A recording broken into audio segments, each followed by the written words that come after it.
Charlie, we use the word proud pretty wildly in the context of everything happening with our men's national team, right?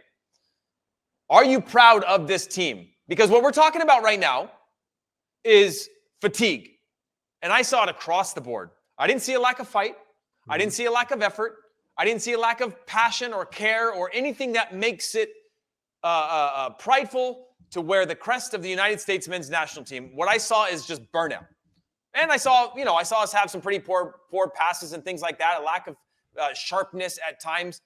Looking back specifically on this game and then on the wider World Cup, are you proud of what this team brought to the table? Did we progress? Are we creating a new baseline, or is it still TBD?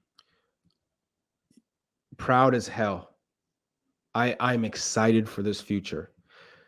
The core group, they're all coming back. They're not going anywhere. They're only going to get better. Pulisic, Adams, Weah, Musa, McKinney, Dest, Robinson, Reyna, Aronson. Are you kidding me? Let's go. I'm hyped. And then you throw in some of the guys that weren't here. Chris Richards and Miles Robinson, and maybe we have more center backs that emerge out of this pool. I'm looking at some. You look at Taylor Booth, Eredivisie Player of the Month, yep. At Utrecht. Like, he looks like a player I want to see get integrated into this group. Richie Ledesma at PSV. He's playing with Cody Gakpo. And so there are a number of talented youth out there playing and starting to climb the ladder. 2026 is exciting. I'm proud of this group because I think they inspired a generation, and it's easy for me to say that because I have twin boys that are 6 years old. They're in first grade, and they want to wear their U.S. soccer jersey to school every day. That didn't happen. That did not happen before. They knew I played soccer. They knew I played for the U.S. men's national team. That they didn't care, but they watched Christian Pulisic score a goal against Iran, and they wanted to wear their jersey every day. Yep. That I can see with my own eyes. They've inspired a generation, the next generation. I'm hyped. I'm so proud of this group. They've had to deal with a lot of adversity, right? The shame of 2018. They had to wear that. They did it proudly. They wanted to recreate how we think of U.S. soccer. Think of all the people that are talking about the World Cup and this group. Let's go. I'm hyped. It's obviously it sucks that we didn't win today, and a lot of people tuned in, but that's beside the point. Yeah, it's depressing because I felt like we could have got something out of this game if the tactics and the players that were selected were on point. But come on, let's go. We're back in it. There's more hype. I fully agree. Like you said, this team came in with no experience when we went into World Cup qualifying. We got a Nations League title. Well, it doesn't really matter. It's not that big of a deal. No one really cares about it. It's a fake trophy. Boom, experience. Different team, Gold Cup, wins that. Another experience. World Cup qualifying, we go through that. We grind through that. We barely get through that with the stress that it went on. All these players had never played in those situations before. Most of them hadn't played in those situations. They got through that. Qualified for the World Cup. Everything was get rid of Greg Berhalter. These guys suck. The players suck. They finished third in World Cup qualifying. They blah, blah, blah, blah, blah. Canada, how can they, whatever.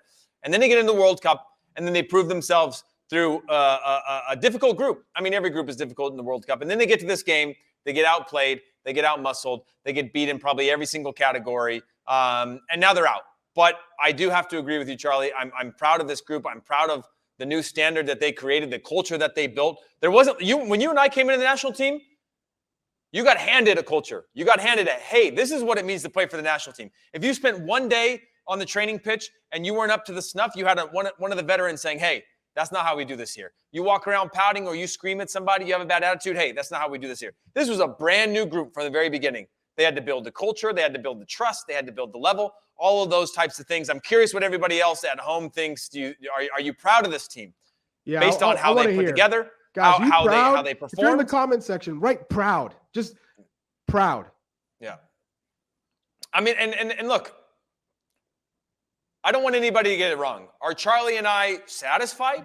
I'm not satisfied, but I'm proud of where this group went Because when we were talking about World Cup qualifying, when we were talking about the 4 games leading up to the World Cup and we couldn't figure out how to score a goal, we were going to go 3 and out. And it was going to be this big, giant disaster. And we were just going to talk about how this is a building block for 2026, like Canada are doing, or like Costa Rica are doing, or like other national teams that came in and now have the excuse of saying, well, yeah, it's something and, it's all about the next thing and growing.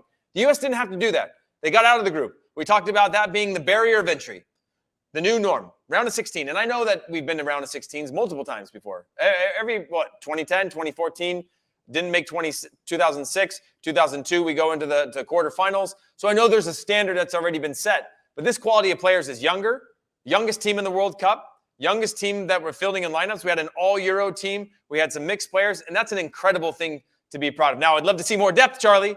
I'd love to see more depth in this team and more challenging spots. It's out there. It's out there. And we've got a pipeline of players coming through, which is incredible. Mm-hmm. I know you just mentioned 7, 8 players that are for sure going to be there.